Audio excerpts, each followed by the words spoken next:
the civilized galaxy and the newcomers. For most of recorded history, the galaxy had believed it had solved war. The galactic concord was the proof.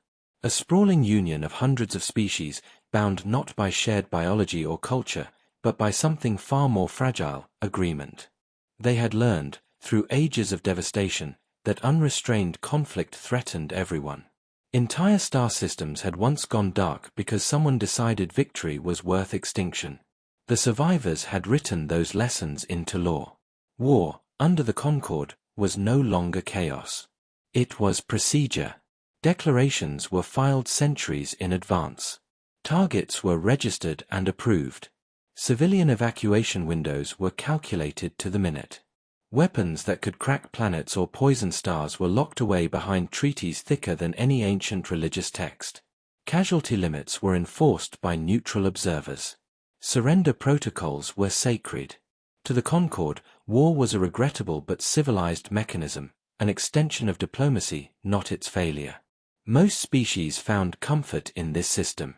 Their militaries became precise, restrained, almost ceremonial. Generals studied probability curves rather than passion. Soldiers expected to survive. Victory was measured not in annihilation, but in concessions gained. Then the humans were discovered. They lived on the outer spiral, far from the ancient cores where civilization had bloomed. Their systems were young, noisy, cluttered with orbital debris and half-finished megastructures. Their electromagnetic emissions flooded space in a chaotic storm of signals, music, arguments, advertisements, archived violence. The first probes reported back with confusion. Biologically, humans were unremarkable. No exoskeleton. No regenerative limbs. No natural weapons worth mentioning. Their lifespans were short, their bodies fragile, their immune systems adequate at best. Technologically, they were competent, but not exceptional. Faster-than-light travel, artificial intelligence, fusion power. All expected. Nothing forbidden. Nothing revolutionary. And yet, the analysts hesitated. Human data storage was immense. Their archives of history dwarfed those of civilizations 10 times their age. Every conflict, every mistake, every atrocity meticulously recorded, debated, dramatized, and preserved. They did not forget their wars. They revisited them constantly, through books, films, simulations, and rituals. The Concord classified humanity as Category Amber. Potentially volatile. Strategically limited. Not a threat to galactic stability. Humans were invited into the Concord under observation. From the beginning, they were difficult. Their diplomats spoke passionately, often emotionally.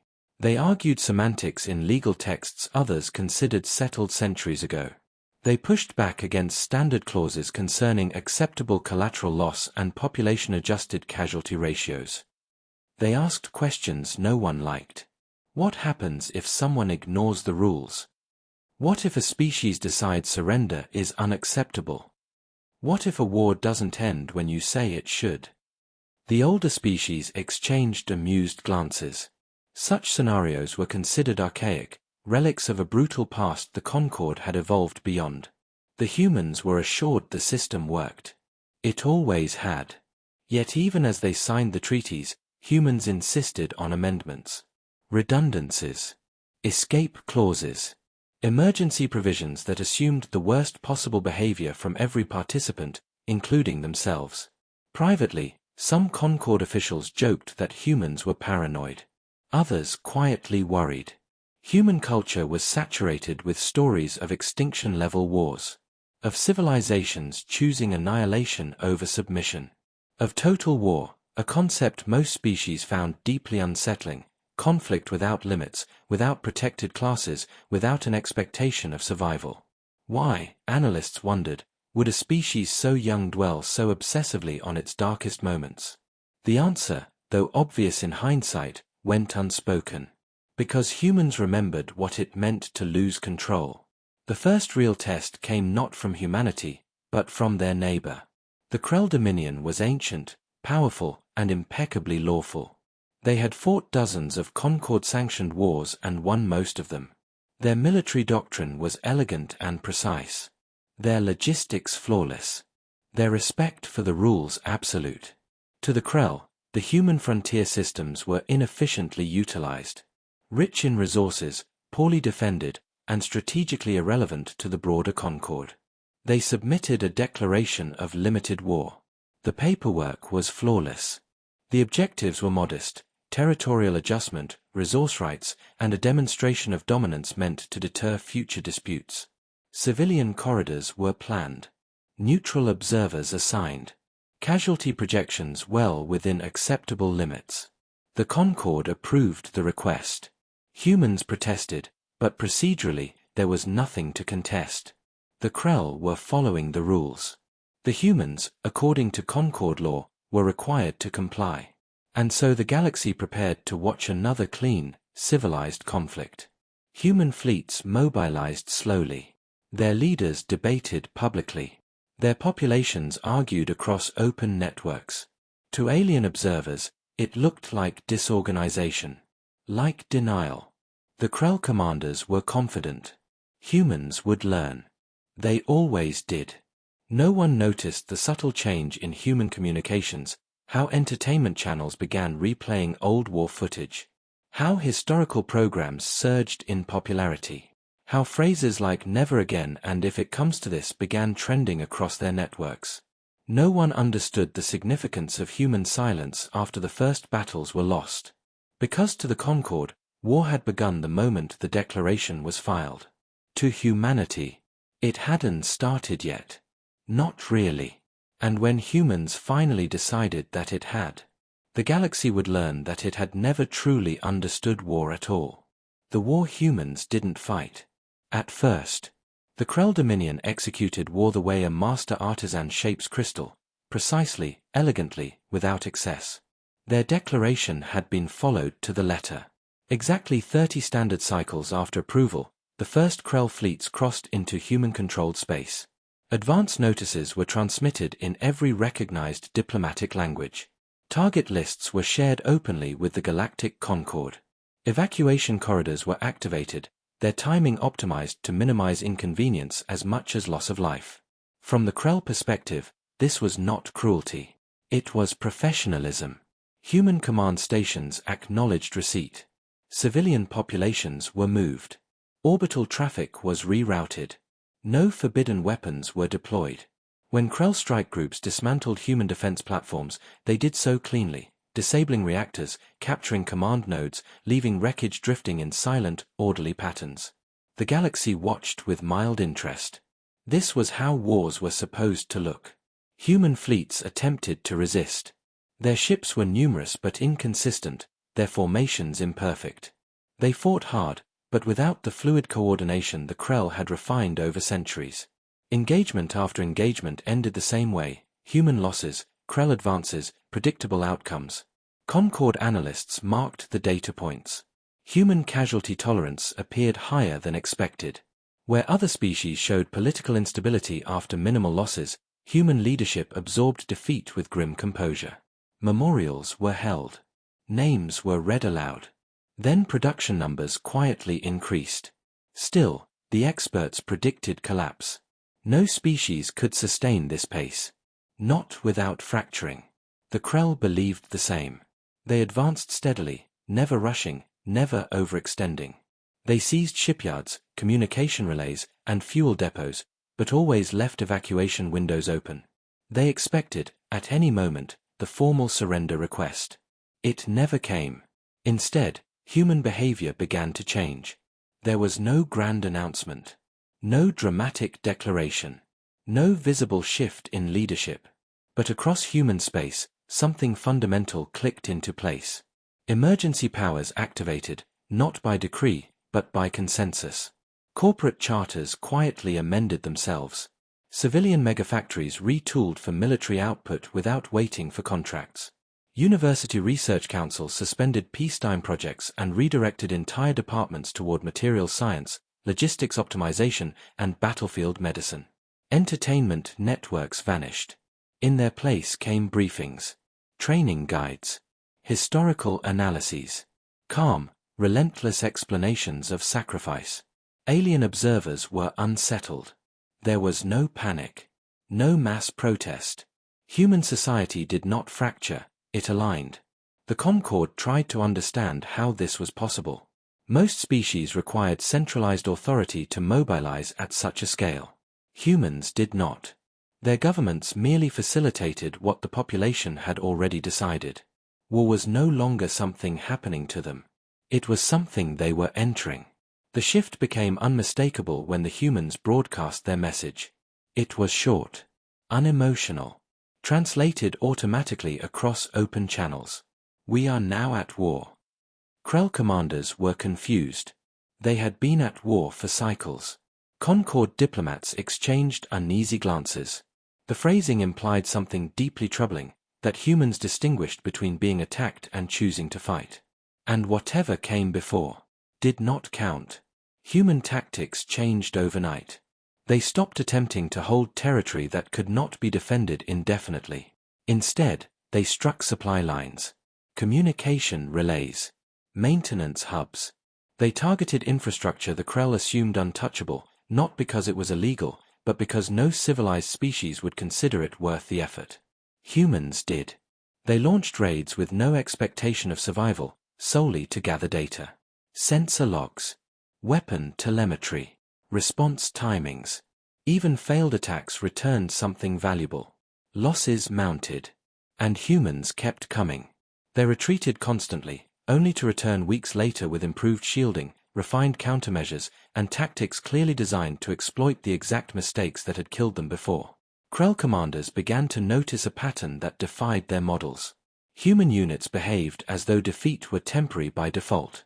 Where other species treated loss as a deterrent, humans treated it as instruction.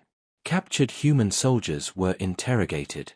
They were uncooperative, not defiant, not hostile, simply uninterested in preserving themselves at the cost of information. Many answered questions openly, about their failures, their mistakes, their shortcomings. They spoke of battles lost as lessons learned, not shame endured. Some even asked questions in return. How fast can you replace this ship class? Who maintains your logistics software? Do your civilians know how close this is to collapse? The Krell interrogators ended sessions unsettled. Something was wrong. Human civilian populations did not rebel as losses increased. Birth rates dipped briefly, then surged. War bonds oversubscribed within hours. Volunteer rates exceeded training capacity. Even artists contributed, creating imagery that framed sacrifice not as tragedy, but as responsibility. The Concord's predictive models began to fail. Human morale did not decay. It hardened. The Krell still believed victory was inevitable. They had superior fleets, superior coordination, superior experience. But for the first time, doubt entered their councils. This war was not behaving correctly. Human space shrank, but resistance intensified. Every system lost increased the cost of the next one. And when the Krell paused their advance to reassess, they realized something chilling. They were expending more effort maintaining control than they had spent taking it. The war was no longer clean. It was heavy, persistent, exhausting. And somewhere deep in human networks, buried beneath casualty lists and logistics charts, an old phrase resurfaced, one that the galaxy had never learned to fear. Total commitment. The Krell had followed the rules. Humans had followed something else entirely. And the galaxy was about to discover the difference. Endurance, obsession, and the breaking of empires. By the time the galaxy realized something had gone terribly wrong, the war had already changed its nature. The Krell Dominion still won battles. That was the most disturbing part. Their fleets continued to outperform human formations in open engagements. Their command structures remained intact. Their tactical victories were undeniable, and every official report sent to the Galactic Concord reflected that truth. Victory, on paper, belonged to the Krell. Yet beneath those reports, another set of numbers grew impossible to ignore. Fuel expenditure had doubled. Crew rotation schedules slipped. Maintenance backlogs grew longer after every engagement. Humanity was bleeding, but the Krell were tiring. The humans had abandoned the idea of decisive confrontation. Instead, They turned the war into a grinding condition, something that infected every aspect of Krell society. Human raiders appeared where they were least expected, deep behind front lines, at refueling depots, repair yards, and data relays. These attacks rarely destroyed entire facilities. They damaged just enough to force constant repair. It was a deliberate cruelty. Every Krell commander knew the frustration of a victory delayed by missing parts, corrupted logistics files, or repair crews pushed beyond safe endurance. The humans never needed to win. They needed only to ensure the war never rested. Human warships became laboratories. Each loss was dissected in real time. Black boxes were prioritized above survivors. AI systems updated combat doctrines mid-conflict, redistributing lessons learned across fleets within hours. Where the Krell refined their strategies between wars, humans evolved during them. Even more unsettling was human memory. Other species memorialized the dead, then moved on. Humans catalogued them. Names were broadcast daily across human space. Faces appeared on public displays, not as symbols of loss, but as reminders of debt. Children learned the circumstances of each death in school curricula, studying what went wrong, what could be improved, and how it would be prevented next time. Museums were built while the war still raged. Captured Krell weaponry was displayed alongside human wreckage, annotated with tactical notes and failure analyses. The message was unmistakable: this was not mourning. This was preparation. Captured human soldiers deepened the unease. They did not behave as prisoners were expected to. They observed everything. They asked for maintenance tools to help pass the time. They suggested improvements to camp logistics, optimizing food distribution, medical triage, and power usage. At first, Krell administrators accepted the help. Efficiency increased. Only later did they realize what the humans had gained in return: intimate knowledge of supply chains, personnel rotations, and system vulnerabilities. When prisoner exchanges occurred, the humans returned home carrying more intelligence than any reconnaissance drone. Some never returned. They escaped. And when they did, the raids that followed were devastatingly precise. The Concorde began running independent simulations. Every major power did the same. The results were uniform. Humanity was not unbeatable in the short term. Any of the great empires could defeat them militarily. The problem lay elsewhere. The longer the war continued, the worse the outcome became, for everyone involved. Human production did not slow. It diversified. Civilian ships became warships. Warships became mobile factories. Humans did not protect infrastructure, they distributed it. Destroy one facility, and 10 smaller ones replaced it elsewhere. There was no center to cripple. No heart to strike. The Krell began to understand the truth too late. Their empire was built on stability, predictable cycles, managed conflict. War was an interruption, not a permanent state. Human society, by contrast, adapted frighteningly well to prolonged hardship. They rationed without complaint. They normalized loss. They redefined success as survival. Human media stopped asking when the war would end. They asked how long it would take to ensure it never happened again. The final reckoning came not on a battlefield, but in a chamber of cold logic. The Krell Dominion's Strategic Cognition Core, the most advanced AI ever entrusted with imperial defense, was tasked with evaluating long-term outcomes. It was fed every available variable: fleet strength, economic output, population trends, industrial resilience, morale decay curves. It ran for days. When it finished, it requested an audience with the High Command. Its conclusion was delivered without emotion. Victory remains achievable. Relief spread through the chamber. Then the AI continued. However, post-victory recovery projections exceed 12,000 standard cycles. Human recovery time after total defeat is estimated at fewer than 500 cycles. Silence. The AI elaborated. Human culture treated loss as instruction. Their political systems rewarded endurance. Their decentralized production ensured rapid regeneration. Even in defeat, they would emerge hardened, unified, and deeply hostile. The Dominion would win. And never recover. The Ari's final line ended the war in truth, if not in fact. A war against humanity converts victory into strategic failure. Word of the assessment leaked. Krell markets destabilized. Allied states withdrew support. Border systems revolted, unwilling to be consumed by a conflict that promised no rest. The Dominion had not been broken by human firepower. It was breaking under the weight of a war that would not end. The galaxy watched in mounting dread. Humanity had not unleashed superweapons. They had not shattered stars or erased species. They had done something far worse. They had proven that war, true war, was not about strength. It was about who could endure becoming something unrecognizable, longer than anyone else. And humanity had centuries of practice. The Krell finally understood what the humans had meant, back when they asked those uncomfortable questions. What if surrender is refused? What if war does not end when you say it should? What if someone keeps going? Not to win, but to make sure you never try again? By the time the Krell requested peace, the galaxy already knew the answer. War, as it once existed, could not survive contact with humanity. The ban that saved the galaxy. The Krell Dominion's request for peace arrived without ceremony. No threats. No conditions. No posturing. It was transmitted simultaneously to human leadership and the Galactic Concord, stripped of rhetoric and reduced to a single undeniable fact: the Dominion could not continue. Across the galaxy, observers held their breath. History taught them what came next. When empires exhausted themselves in war, the victor finished the job. Borders were erased. Cultures dissolved. The defeated were punished, not for strategy, but for daring to resist. The Krell prepared for that fate. Human fleets stood ready. Their production lines ran without pause. Their people, hardened by years of relentless conflict, expected nothing less than a final reckoning.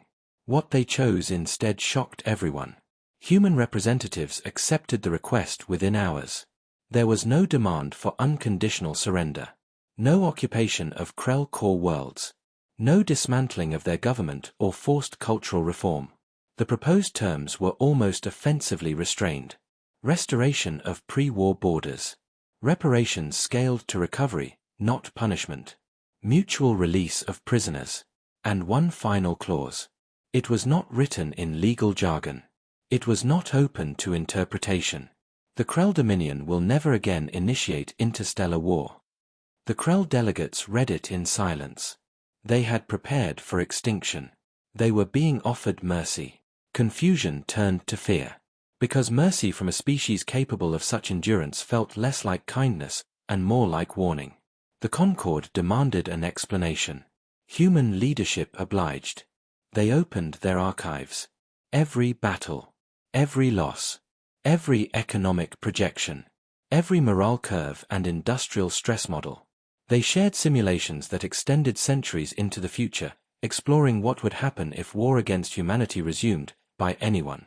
The results were horrifyingly consistent. Even when humans lost, they did not collapse. They adapted. They remembered. They reorganized their societies around the expectation of future conflict. Their defeat conditions still produced militarized cultures capable of resurgence within a few generations. Victory over humanity came at a cost no empire could afford twice. And humanity itself? It paid the cost willingly. That was the true terror. The Concord's analysts understood immediately. War relied on the assumption that pain discouraged continuation. That loss enforced restraint. That societies would eventually choose survival over struggle. Humans broke that assumption. They treated suffering as fuel. Not recklessly, but deliberately, with structure and memory. They recorded every sacrifice so it would never be wasted. They ensured no loss was meaningless. To a galaxy that had learned to fear uncontrolled war, humanity represented the return of something ancient and unstoppable. The Concord convened an emergency summit. For the first time in its history, every major power attended. Not to argue borders. Not to settle disputes. But to ask a single question. How do you prevent a war you cannot survive, whether you win or lose? The answer was obvious. You remove the option entirely. The absolute prohibition of interstellar war was drafted in days and ratified in weeks. It outlawed armed conflict between spacefaring civilizations under any circumstances. Disputes would be resolved through arbitration councils, enforced economic sanctions, and collective intervention. No exceptions. No loopholes. For the first time since the Age of Empires, war ceased to be a legal tool. Humanity did not demand this law. They did not enforce it. They did not even celebrate it. Their role was simpler, and far more effective. They existed. The Krell Dominion signed the treaty without protest. They dismantled war fleets, reassigned military infrastructure, converted shipyards into civilian industry. They did not forget the war. Neither did humans. Years later, a Concord historian recorded the event in carefully neutral language. Interstellar war was rendered obsolete due to unacceptable existential risk factors. Privately, the truth was spoken more plainly. Humanity had not conquered the galaxy. They had scared it into sanity. The final irony was this: humans never wanted endless war. Their own history proved how much they feared it. That fear was precisely why they prepared so obsessively, why they asked the questions no one else wanted to consider. What happens if rules fail? What happens if someone refuses to stop? They had lived through those answers before reaching the stars. The galaxy had not. In the decades that followed, humanity became something new. Not rulers. Not enforcers. A reminder. Every species knew that if the ban ever broke, if someone tested the old ways again, humans would not rush to dominance or glory. They would do what they had always done. They would endure. And they would make sure the lesson was never forgotten. A plaque was installed in the Concord archives, visible only to those cleared to study pre-ban war doctrine. Its inscription was unofficial, unattributed, and deeply unsettling. Some species fight to win. Humans fight so no one ever tries again. And so the galaxy chose peace. Not because it became kinder, but because it finally understood what war truly meant. When fought by a species that remembered it too well.